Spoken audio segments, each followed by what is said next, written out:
어제 깜짝 놀랄 소식 두 가지가 나왔습니다. 이 소식들은 부동산 시장에 커다란 변화를 줄 것입니다. 영상 시작 전에 구독으로 인생을 바꾸시기 바랍니다. 어제 마감된 채권 시장에서 국채 금리가 또 크게 낮아졌습니다. 국채 5년물 금리는요 3.096%까지 낮아졌고요. 국채 1년물은 3.4%가 됐습니다. 지금 기준금리가 3.5%죠. 자, 이 추세가 이어지면 국채 5년물 같은 경우는요 조만간 2%대까지 가는 게 아니냐, 이런 이야기도 들릴 것 같습니다. 자, 같은 날 발표된 금융채 AAA 등급 기준의 금리는요 먼저 1년물은 3.536%, 그리고 5년물은요 3.887%입니다. 그저께인가 금융채 5년물 금리가 4%대가 깨지고 나서 빠르게 3.8%대까지 낮아진 거죠. 자, 5년물 금융채 금리 정말 많이 하락했죠. 3.887%.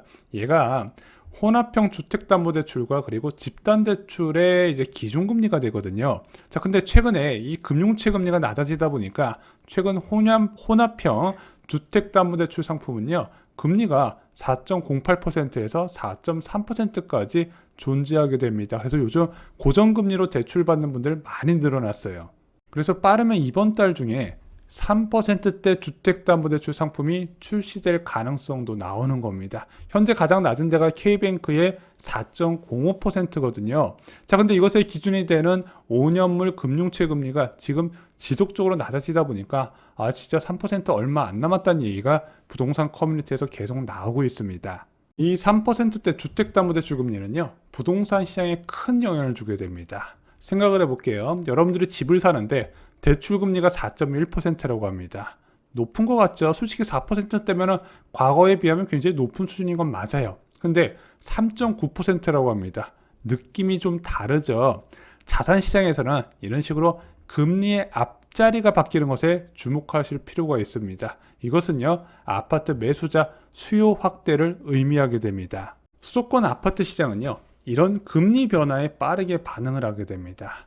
인터넷 은행 발달과 대출 상담사 보편화로 낮아진 금리의 영향을 바로 받는 거예요. 차저들이 너무 쉽게 금리를 비교해보고 선택할 수 있다 보니까 어떤 특정 금융기관 하나가 금리를 크게 낮춰버리면 거기에 쏠리면서 수요 확대로 이루어진다는 거죠. 그래서 어떤 분이 요즘 부동산 시장이 변화가 굉장히 빠르다 이렇게 말씀을 하시는데, 시장 금리의 이런 이유로 즉각적으로 반응이 나타나게 되는 겁니다. 그리고 금융채 1년물 금리가 3.53%가 됐다는 것도 의미를 생각해 볼 필요가 있습니다. 두 가지 의미가 있어요. 첫 번째는 주요 은행의 1년 정기예금 금리가 기준금리인 3.5%만큼 낮아진다는 것을 뜻합니다. 그래서 금융채 AAA 등급 1년물 기준은요 예금금리의 선제지표 역할을 하게 돼요. 두 번째는 변동형 주택담보대출이나 전세대출의 금리가 4% 초중반까지 낮아질 수 있다는 것을 의미하게 됩니다. 자, 예금금리는요 유동성 움직임에 중요한 역할을 하게 됩니다. 얼마나 위험자산에 많은 유동성을 들어오게 하냐, 그것의 척도가 되는데요. 자, 예금금리 3.5% 분명히 코로나19 이후에 0.8% 낮아진 거에 비하면 굉장히 높은 수준의 금리입니다. 하지만 이 예금금리가 부동산 시장에 미치는 영향은요 사람들이 인식했던 금리보다 변화가 있을 때 늘어나거나 줄어들게 됩니다. 하지만 사람들이 지금 어떤 금리를 인식하고 있죠? 2달 전에 5%였던 예금 금리를 기억하고 있죠. 그러다 보니까 과거에 비하면 분명히 높은 수준은 맞지만 예금을 안 하는 일부 이탈이 발생하게 됩니다. 실제 그것이 2달 연속 이어지고 있는 겁니다. 그러면 이렇게 이탈한 유동성은 점점 부동산으로 들어올 투자자가 늘어나는 것을 의미하게 됩니다. 현재 매매 시장은요 하락폭을 크게 줄이고 있습니다. 5주 연속 줄었죠. 한국부동산원 기준으로 매매 가격 변동률은 마이너스 0.74%까지 떨어졌다가 현재 마이너스 0.25%입니다. 전세 가격 변동률은요 마이너스 1.15%인데 마이너스 0.96%로 여전히 급락세가 이어지고 있는 모습이죠. 아니, 왜 매매 가격 변동률하고 전세 가격 변동률이 다르게 나타나지? 똑같이 시장 금리가 낮아졌는데 자, 이 전세 가격 하락세 때문에 실제 대부분 지역은요, 여전히 매매 가격 하락도 이어지고 있습니다. 지금 얼마나 전세 가격이 많이 빠졌냐? 요즘 전세 가격 40% 빠진 건 뉴스도 아니더라고요. 자, 8억 넘던 흑석 아파트 전세 가격이 흑석 자이 입주 앞두고 한 달 만에 4억까지 떨어졌답니다. 어떤 이야기가 나왔냐?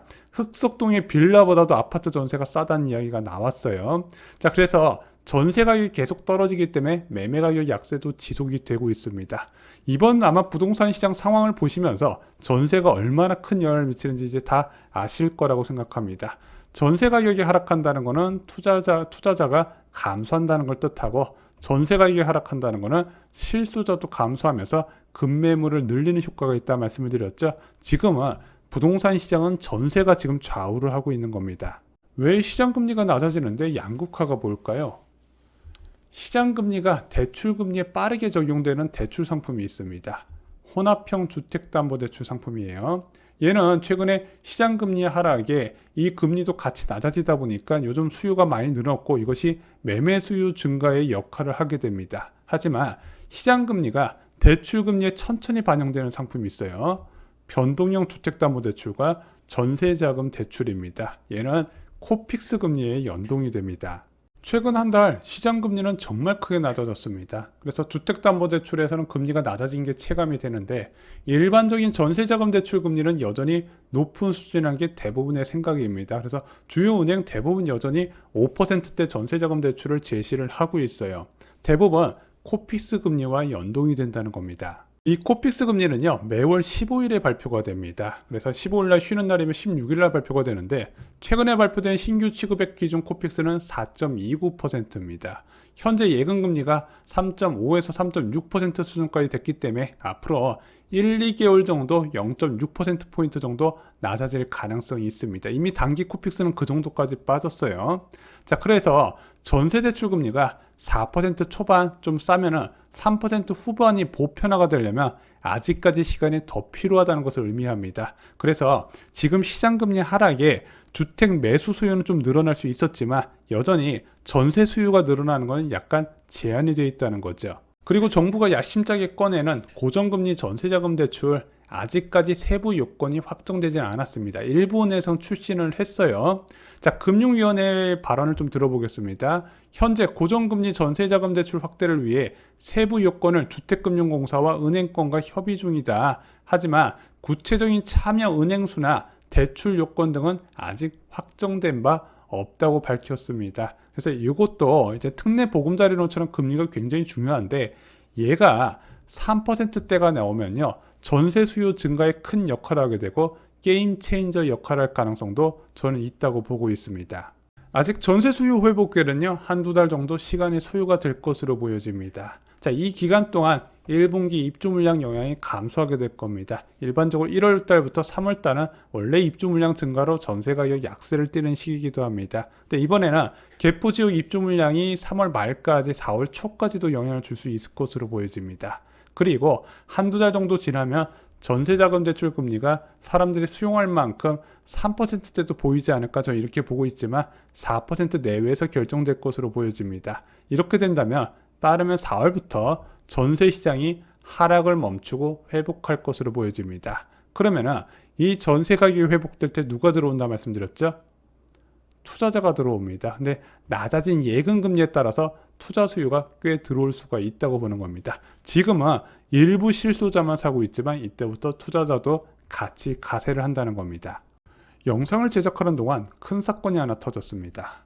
미국 비농업 고용지수가요, 51만 7천 명을 기록한 겁니다. 시장 전망치 18만 5천 명을 3배 가까이 웃돌아 버렸습니다.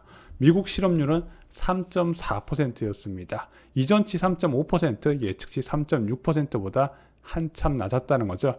정말 뜨거운 고용시장을 그대로 보여주는 고용보고서였습니다. 미국 평균 시간당 임금은 4.4% 상승이었습니다. 이것도 시장 예측치보다 더 높았습니다. 자, 당연히 미국 국채금리는 급등 중이었습니다. 3.4%대였던 미국 10년물 국채 수익률이 3.5%를 넘고 있습니다. 그래서 지금 패드워치에 따르면 5월 금리 인상 베팅도 51.6%로 증가했습니다. 당초에는 이제 3월 FOMC에서 마지막으로 금리를 올리고 5%로 끝날 줄 알았는데 이렇게 노동시장이 뜨거우니까 패드 이제 연준에서 무엇인가 강경한 움직임 한 차례 더 올릴 가능성도 있다. 여기에 사람들이 베팅을 하기 시작을 한 거죠. 그나마 사람들이 위안을 한 게 제롬 파월 의장이 언급한 임금 상승률은 지속적으로 낮아지는 것을 확인했다는 거였습니다. 자, 그러면은 분명히 월요일 날 금융시장에도 적지 않은 영향을 줄 거라고 보지만 국채금리 한동안 상승을 할 겁니다. 하지만 현재 금융채 금리 하락 추세 자체는 저는 바꾸지는 못할 걸 봐요. 일부 좀 올라갔다가 저는 다시 현재 수준을 유지할 가능성이 있다고 보고 있습니다. 왜냐하면 지금 채권 시장에 수요가 너무 많이 몰리고 있다는 거죠. 기업뿐만 아니라 지금 개인까지도 채권 시장에서 자금을 계속 이제 투입을 하고 있기 때문에 금융채 금리가 낮아지는 추세 자체를 바꾸지는 못할 거로 보고 있습니다. 자, 최근에 시장 금리가 빠르게 낮아지면서 이제 3%대 주택담보대출 출현을 예고한다는 소식 전해드렸습니다. 이것은 부동산 시장에 어느 정도 큰 영향을 줄 만한 이슈입니다. 그리고 또 하나 미국의 고용보고서에 대해서 말씀을 드렸습니다. 하지만 이것 자체가 잠깐의 국채금리 상승은 부를 수 있고 시장금리 상승을 부르겠지만 낮아지는 추세 자체는 바꾸지 못한다는 거 여기까지 정리를 드리겠습니다. 오늘 영상 마음에 드셨다면요. 좋아요와 구독 꼭 부탁드리겠습니다. 감사합니다.